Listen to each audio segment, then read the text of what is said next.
കഴിഞ്ഞ പ്രാവശ്യത്തെ നമ്മളെ വീഡിയോയിൽ കുറേ ആൾക്കാർ വെള്ളനെ ചോദിച്ചിനി അത് തിരിച്ചു വന്നോ അത് എന്തായി എന്നുള്ളത്.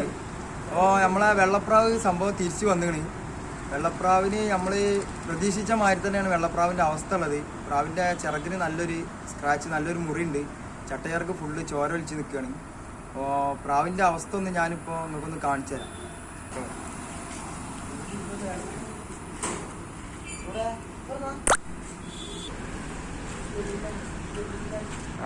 അപ്പോൾ ഇതാണ് നമ്മളെ വെള്ളപ്രാവ്.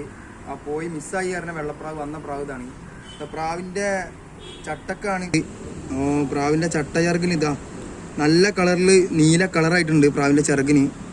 ഈ പ്രാവിനെ ഇപ്പോഴത്തെ സാഹചര്യത്തിൽ ഇതിനെ പറപ്പിക്കാൻ പറ്റില്ല. നമ്മൾ നാളെ ടൂർണമെൻറ്റ് വിടണമെന്ന് വിചാരിച്ച് പ്ലാനിങ് വെച്ചതേനി. പക്ഷെ ആ പറവിലാണ് പ്രാവിന് ഇതാണ് ഇപ്പോഴത്തെ പ്രാവിൻ്റെ അവസ്ഥ. അപ്പോൾ ഇനിയിപ്പോൾ ഇതിനെന്തായാലും ഇപ്പോൾ ഞങ്ങളിപ്പോൾ വിടുന്നില്ല. വേറെ 2-3 പ്രാവുകളൊക്കെ ഞങ്ങൾ വിട്ടുകാണ്ട് ഒന്നും കൂടി ട്രെയിനിങ് കൊടുക്കുന്നുണ്ട്. ഇൻഷാ അല്ലാഹ് റെഡി ആവണമെന്നുണ്ടെങ്കിൽ നമ്മൾ പെട്ടെന്ന് തന്നെ പ്രാവിനെ പറപ്പിക്കും. നമ്മളൊരു ആഗ്രഹം കൂടിയാണ് നമ്മളെ പ്രാവുകൾ നല്ലൊരു സമയത്ത് പറക്കണം എന്നുള്ളത്. അപ്പോൾ അതിനു വേണ്ടി ഞങ്ങൾ മാക്സിമം ട്രൈ ചെയ്യും.